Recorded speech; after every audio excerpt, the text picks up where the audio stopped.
It's lychee season in Vietnam, and farmers are celebrating a jump in prices for their harvests 6 months after the country's biggest trading partner, China, reopened its borders. Well, Vietnam's fruit and vegetable exports totaled a record $2.8 billion in the first half of the year. But while the agricultural sector is seeing a boost, Vietnam's overall outlook remains muted. Tung has more. The main road in front of Up Village is the center of a bustling cross-border lychee trade. Thousands of farmers make the journey here every day to the heart of Vietnam's lychee growing region. The aim? To sell their harvests for the highest price to traders gathering here, many of whom are Chinese. The haggling starts as early as 5 in the morning. They settle on a price after a short inspection of the lychees.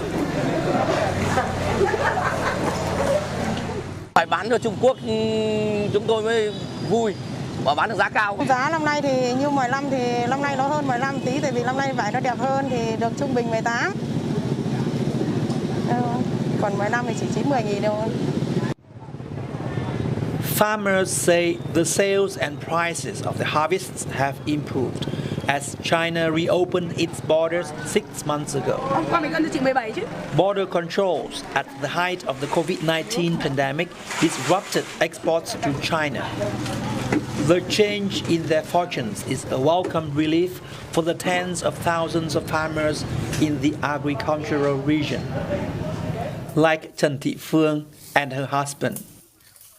The couple have been taking care of this lychee garden for 3 decades, sticking with the crop despite sharp fluctuations in demand and prices. Thay đổi nhiều chứ mỗi năm thì nó khó khăn, nhưng bây giờ là nó ai cũng gọi là bình thường hết rồi. Không có ai là khổ nữa rồi. With the border reopening now pushing up prices, they are expecting to save up enough money to send their son to university in capital Hanoi this year.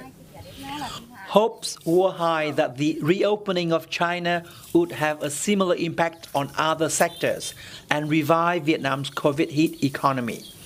But this could take some time. China's reopening impact, we are seeing it, but I think the pace is slightly gradual or slightly slower than what we had expected at the beginning of 2023. For instance, China tourist arrivals are about 35% of pre-COVID levels, and trade with China has yet to recover based on data for the first half of the year. Xuất khẩu của Việt Nam sang Trung Quốc thực ra là giảm, đó là nhập khẩu giảm rất nhanh. Nếu nhìn vào góc độ là chúng ta đang là một cái nước nhập rất nhiều các cái hàng hóa trung gian từ Trung Quốc để cho các hoạt động xuất khẩu của Việt Nam trong tương lai, đúng không?